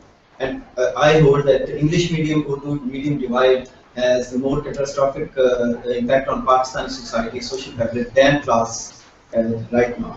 And that is another divide. Like you cannot imagine saying or writing things which express your own publishers in Urdu, because people will come and get the other idea. And the third book is like basically extremism and sectarianism are very they go hand in hand. And extremism, like the constituency, the battle over is women, and probably creative expression, say music. Music less, because with the rising media, music has also risen. But it's woman like, okay, what type of woman's imagination you have and what type of woman you want to have. So how do you see media perpetuating these divides on women, on extremism, on intolerance? Mine sort of ties in with To introduce yourself. Oh, hi, my name is Zara. So my question sort of ties in with Arshit, and it's, you were talking about pamphlets and how they were widely read, while they were and stuff like that. So how far do you think the media goes in perpetuating these anti-Ahmadi and anti-Shia sentiments? Who goes? Media? Yeah. The role of the media. Media, role of The media. role of media in perpetuating these anti-Ahmadi and anti-Shia sentiments, how far do you think that goes? And also, how do you think the media can play a role in helping to change this national discourse? And then the last one I'll just take from online. I think we touched on it earlier. What does the West's substantial influence have to do with the 700 plus killed due to sectarian violence in the past 18 months? What does the role of the West have to do? Role of the West. What Yeah. does the role of the West have to do? With the influence of the 700 plus killings in the past 18 months? So there's the role of the media, sensational stories and women and music too. So I think Jamaat Islami has invested very heavily in educational institutions and in media also. Now all the Urdu media, the major spokespeople and the Urdu channels particularly, they have their background in Jamaat Islami, whether they had been in Jamaat Islami or they still have some nexus with Jamaat. So mostly they voice the same nationalistic aspirations and nationalistic passion, which had been epitomized at one point of time by Ishtiaq Hussain Qureshi, as I said, Muslim, anti-Hindu, anti-India, and now anti-America. So these are the three strands on which their whole discourse is predicated. So and that is still going on, and this free and fair media and all those channels, I think, is overdeveloped growth of media in a society which is plagued with this extremism and extreme religiosity and sectarianism.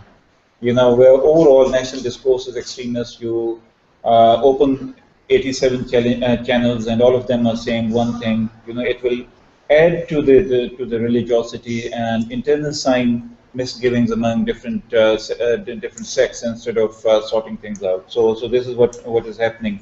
And obviously, since overarching discourse of the people sitting at media is Deobandi come Jamaat Islami, Deobandi informed by Jamaat Islami paradigm. So they want women to be within their limits, quote unquote. So in Jamaat Islami, no girl can. In Punjab University, no girl can exhibit freedom beyond certain limits. Even at lunch, they had to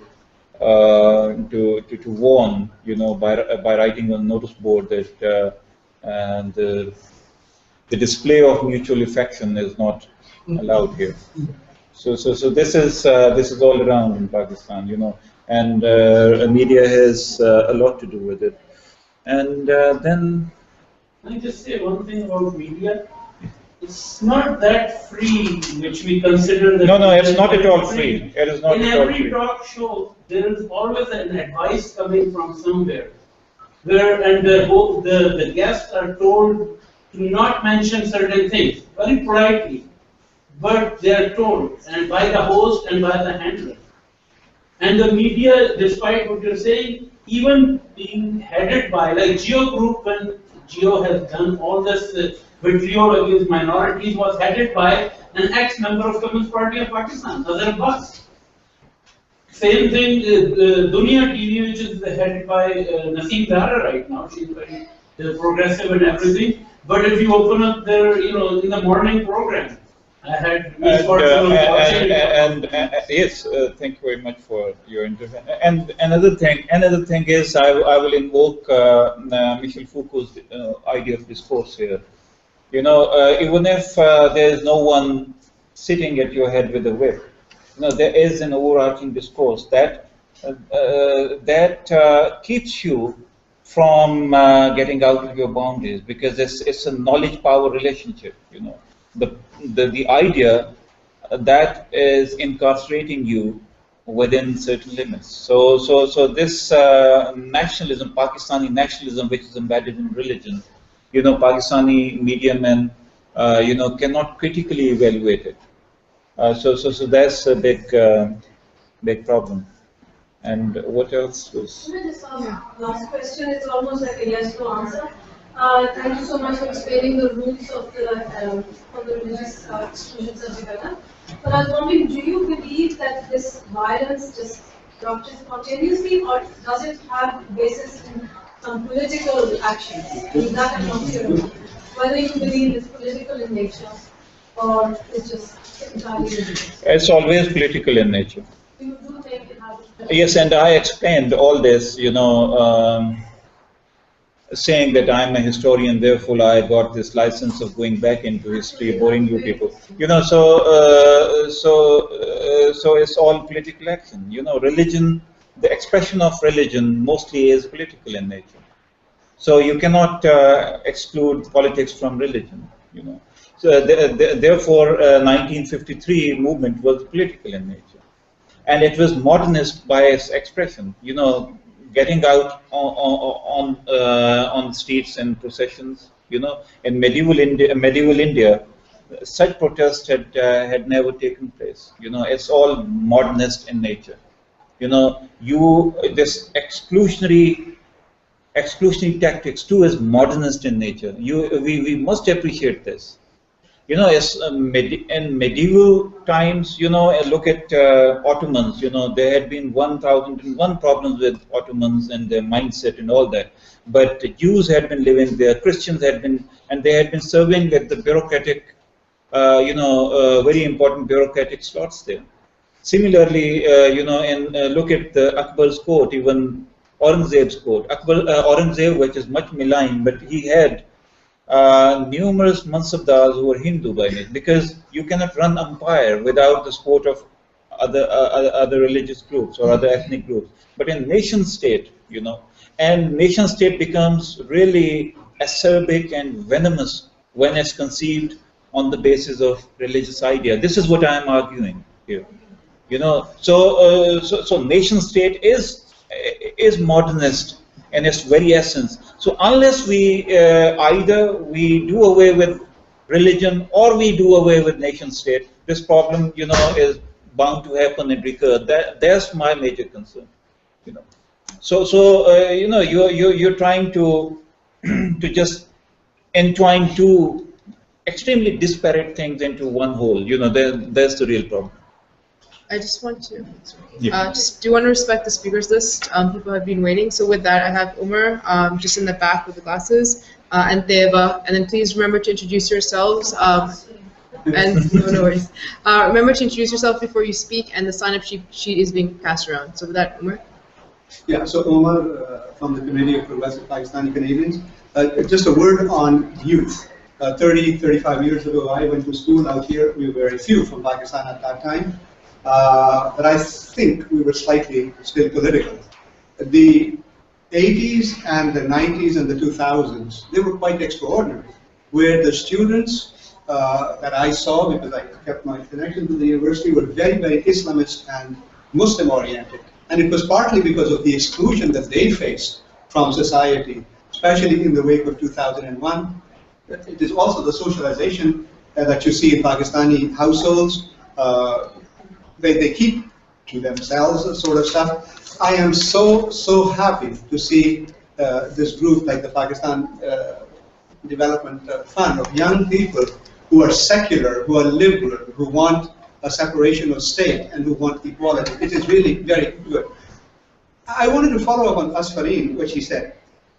It is commonly said that the jihad in Pakistan started in 1979.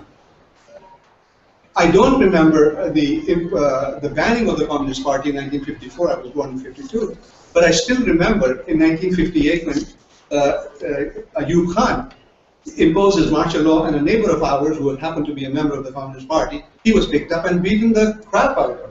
He came to the hospital where my mother worked. So, you alluded to it, but you didn't say so. That in 1949, 48, 50, the Pakistani state was looking for an ideology, for a unifying ideology. They wanted to ally themselves again with the United States and with the West. They wanted to have an anti-Hindu and anti-India policy. And so they came up with these Pakistan, or these, the resolution, not the Pakistan resolution, the objective resolution. So what's happening since then is in the context that Pakistan has been, in a certain sense, taken over by these ruling elites which have wanted this kind of an ideology. And no, I don't think we can afford to wait for 20 years. And I think that if everybody puts their shoulder to the wheel, and in many, many other places, there has been a change, and a very, very deep change. And I'm sure that if everybody got together, we can effect that change. So that is a comment. Yes. Yeah. Considering what's been going on in the Middle East over the past 2 to 3 years, we see an increasing form of financial and extremist support by Saudi Arabia in the Middle East in terms of be it Syria or the military Islam, Egypt or Iran. How do you see that playing out in Pakistan over the next 5 to 10 years? Do you see the condition worsening, meaning as Saudi Arabia views it an existential threat on its own borders? How do you see that influence playing out? Well, I think we have talked about this. Yeah. Well, we have talked about this, Saudi Arabia's influence on Pakistan. Well, the situation is going to get worse or better? Well, I think realization is very much there. Now, Saudi Arabia, I don't see Saudi Arabia getting all-encompassing approval from Pakistan's political elite. The way it had been in 1980s and 1990s. Now, the realization is very much there that if Saudi Arabia is allowed to play its game in Pakistan, it will have disastrous impact. So, so people have started saying it in English media, and let's hope that Urdu media also picks it up. So the real problem is that how the madrasas, the seminaries which get support from Saudi Arabia, they are to be somehow rationalized. Particularly the outfit like Lashkar-e-Taiba, because Lashkar-e-Taiba and Dawat-ul Irshad, which are Ahli Hadith or Wahhabi outfits, they were conceived in Medina University, and the seed money was given by the people who had something to do with Medina University. It was 8 crore rupees, which worked as a seed money. But now international pressure as well as national pressure, pressure within Pakistan, it is being exerted on Pakistani government to just look into the funds, where funds are being provided, and who is providing those funds. So I think realization is there, but then it is really very, very difficult, because look at the number of people going to Saudi Arabia for performing Hajj, and that number is increasing by every year. And obviously there are so many people who are idealizing,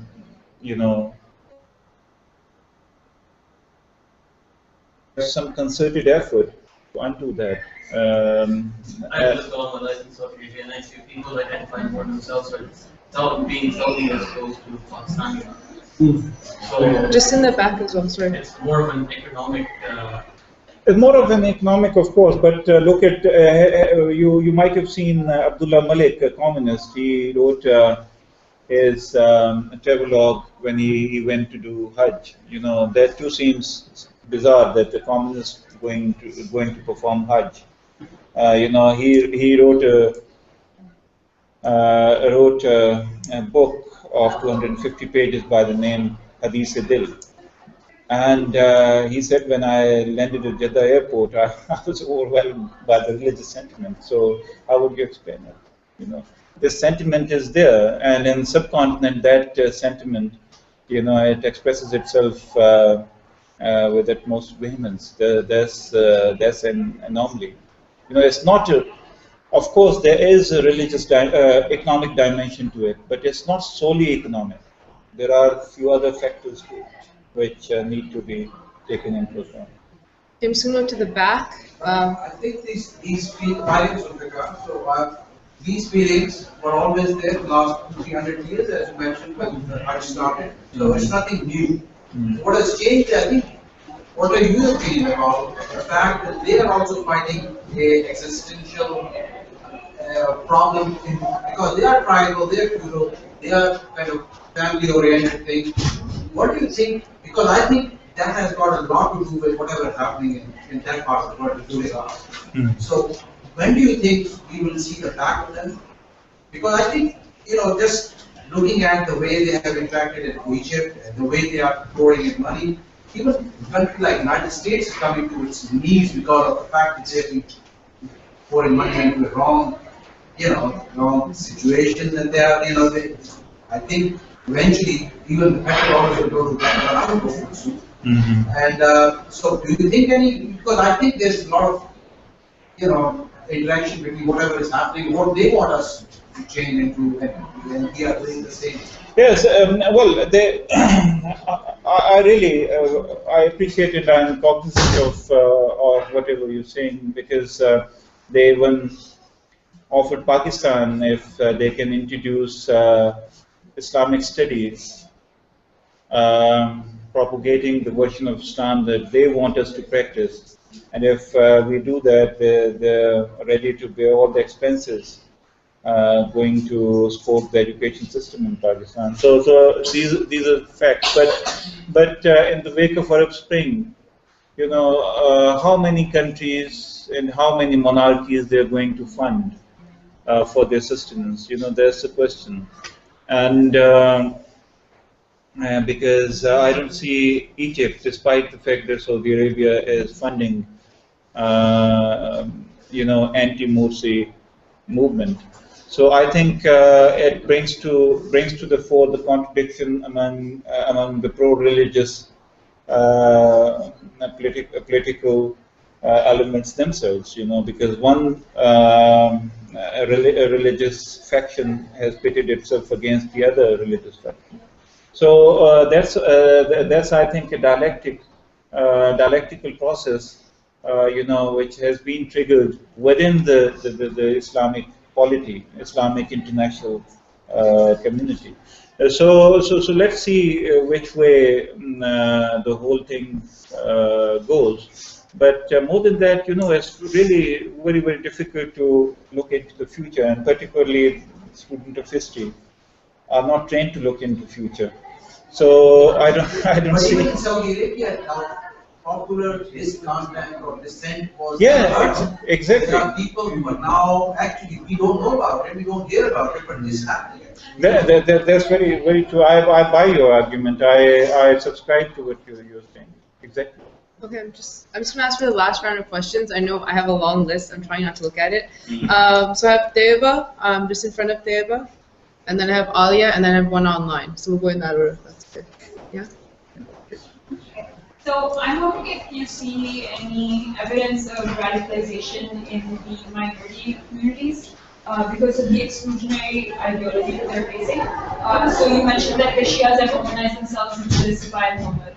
But how sustained is that? And are the other communities like the Ahmadis or even the Shia Hazaras, are they mobilizing or trying? They're not mobilizing. Spy Sahaba, fizzled out because they didn't have a support of the government. Spy Muhammad fizzled out because they didn't have any support from anybody from the government. Therefore, it fizzled out. And similarly, Hazaras cannot afford to mobilize themselves on religious, because it's primarily a trading community, So, trading ethnic community. So, I was living in peace, and all of a sudden, all this bolt from the blue came for their detriment. And Ahmadis have mobilized themselves, and they have become quite religiously quite aggressive. But when they have come out of Pakistan, you look in Germany, look at Canada and England, they're quite radicalized, they're quite assertive, and their religious zeal is quite unprecedented. That's what I can say for now. Hi, my name is Hussein. My question is more in terms of history. You asserted that Jinnah's Pakistan was a state for Muslims, but not a Muslim state. Not an Islamic state. Not an Islamic state. That seems like a debate that must have happened after Pakistan was formed to a certain extent. From a historical perspective, was there a conclusion to that? Why are we having this debate now, after like 65? I understand why we're having it now, but was there an earlier conclusion to this debate, or was it sort of well, your question is absolutely valid, I think, because Pakistan is a political anomaly, or as Khalid bin Said says, it was an aberration from political norm. Because no such state ever existed before, which was a nation state, which diverged from the history that emanated from its own soil. There's the real irony that we don't own the history and culture which emanates from the soil that we belong to. Our existence is geographical existence is somewhere else. Our history leads us to some other geography. So such a divergence between history and geography is unprecedented. So that's the reason Pakistan's creation is so much debated all around, and everyone, even to this day, creation of Pakistan is one of a very important and important event of history in which so many people are interested, and they want to write and rewrite the story of its creation, because there's no such, apart from Israel, that's fact, yes, Jews from all around, at the instigation and at the behest of such people like Balfour, they started purchasing lands there, and they settled there, and then they got their state there. Whereas the people living in Israel, their history is somewhere else. Their history is either in Germany, their history is either somewhere else. But Israel probably has a different present. Present moment of Israel is different from the present moment that Pakistan is experiencing. Coming back to Pakistan, Pakistan has all this debate. I think it will kept on being debated. People will keep on debating about how Pakistan was created, why was it created, and who were the interest groups. Just because of this, and then before 1947 there was no Pakistan. All of a sudden there was a state, on the map of the world. India existed before, China existed before, Nigeria existed before. So in a way, it's an aberration from the political norm. That's the reason people are still wondering how and what and why did it come into being. So we won't do it again. Huh? I'm not getting you. Won't do it again. Of course, it seems so. As Ibn Isha said this, whatever you said. Alia? Hi, my name is Alia. You made a comment when you were talking about the history of radicalization in what's now Pakistan, about how you don't consider the British to be non-partisan. So if you are very interested, if you have a couple of comments on the role of the British for radicalization in this area. And number two, very briefly, you mentioned that the army top brass is saying the same kind of hopeful things which are anti-radicalization, but a huge number of the army comes from the same class which you identify as the radical class, which is the middle class in the audience. So how do you see that playing out? Well, first thing first, the history of British as partisans.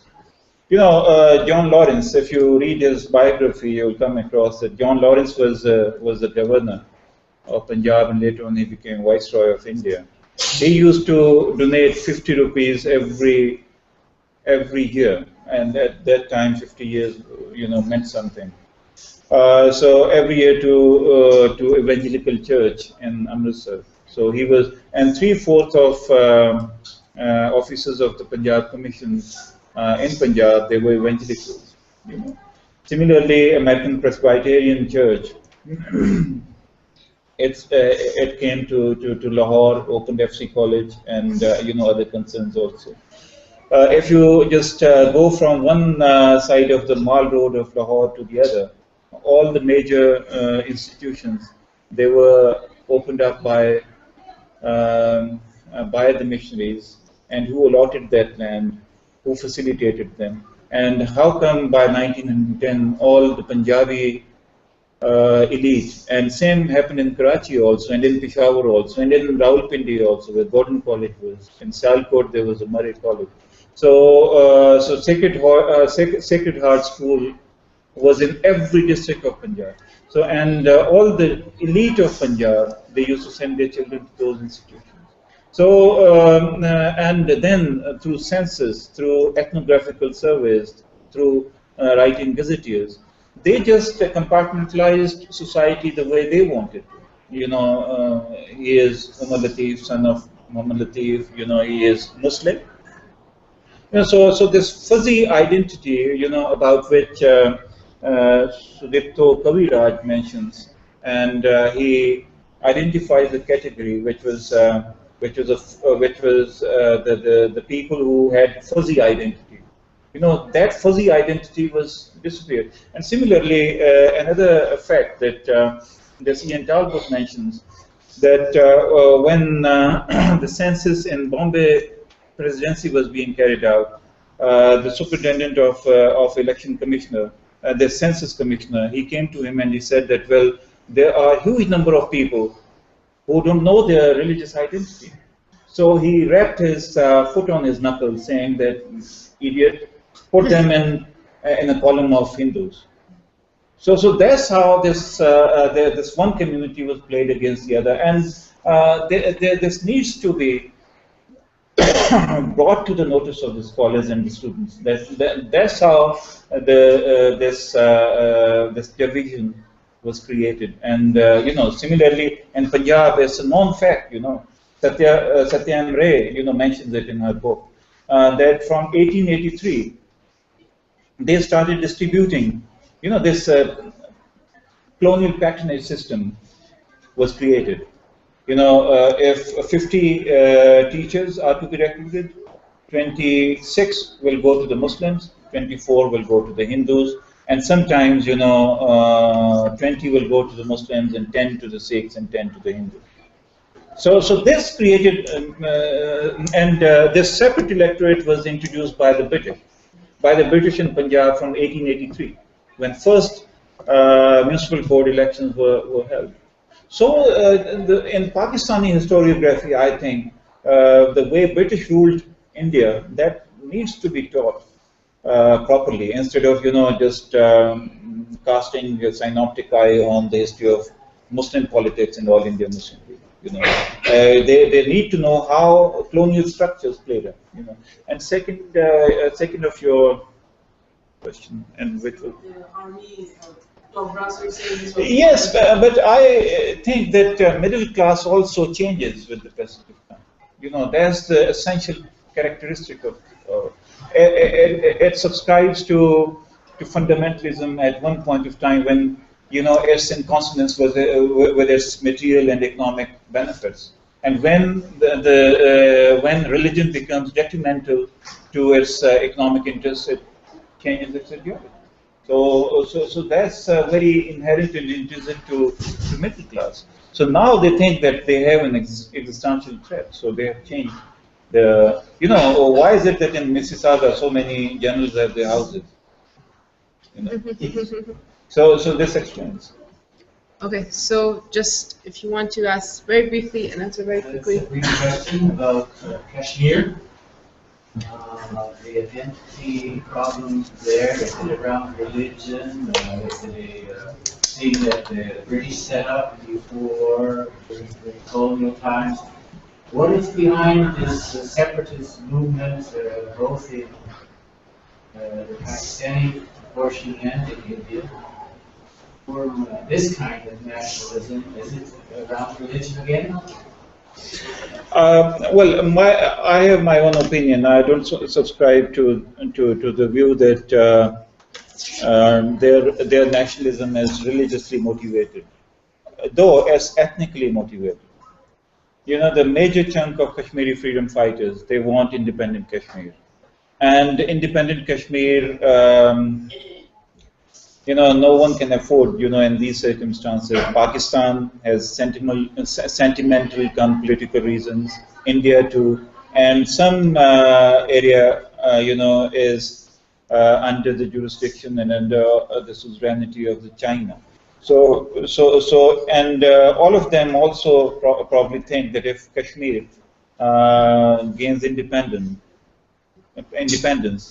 it will go to the benefit of the imperialist power, and there's only one imperialist power, so to speak, and that's your neighbor, United States of America. So, so I think not only India but China also can ill afford, you know, having Kashmir as an independent state. So I see Kashmir as an ethnic movement. You know, this ethnic element wanting Kashmir as an independent state, and not with India or Pakistan or anybody else. That's how I view it. So it's not religious. You know, religious.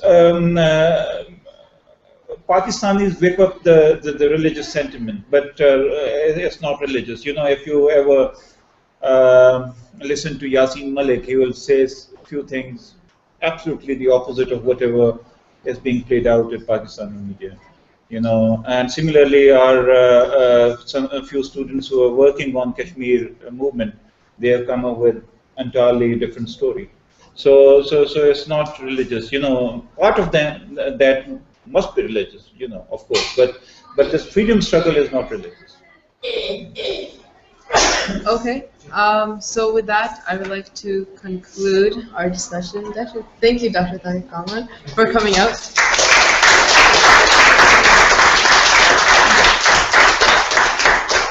If you enjoyed today's talk, surprise, you have another talk tomorrow.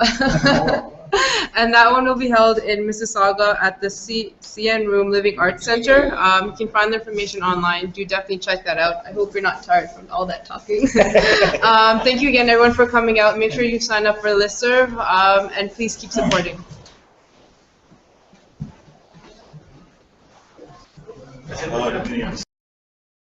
You know, this ethnic element wanting Kashmir as an independent state, and not with India or Pakistan or anybody else. That's how I view it. So it's not religious. You know, religious.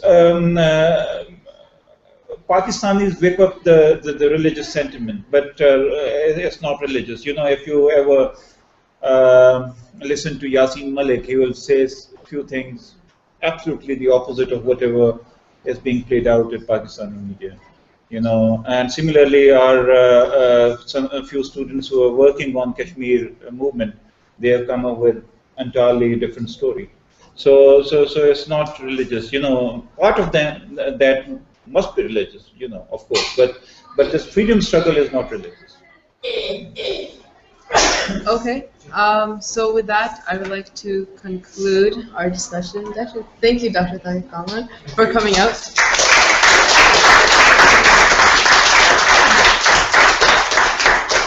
If you enjoyed today's talk, surprise, you have another talk tomorrow. And that one will be held in Mississauga at the CN Room Living Arts Center. You can find the information online. Do definitely check that out. I hope you're not tired from all that talking. Thank you again, everyone, for coming out. Make sure you sign up for listserv, and please keep supporting.